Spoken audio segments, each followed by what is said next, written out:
dyno session has been completed. This has our 16 psi package, which we rated at 850 flywheel, usually adding an extra 150 plus horsepower, 16 pounds of boost with a chiller.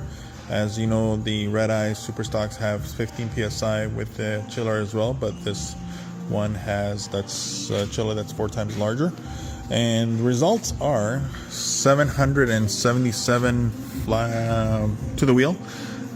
This will be around 890 at the flywheel with a 50% drive loss train, which is very conservative. And then with C16 tune, we added an extra 52 extra to the rear wheel.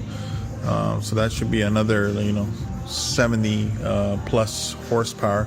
So that should bring it up to around 900, over 950 horsepower at the flywheel easily. This is a great package that will last and doesn't require exhaust manifold upgrades or dual pumps.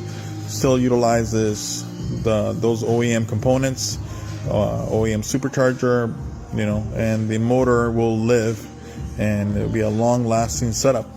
Highly recommend it. This is a great street package utilizing the OEM components.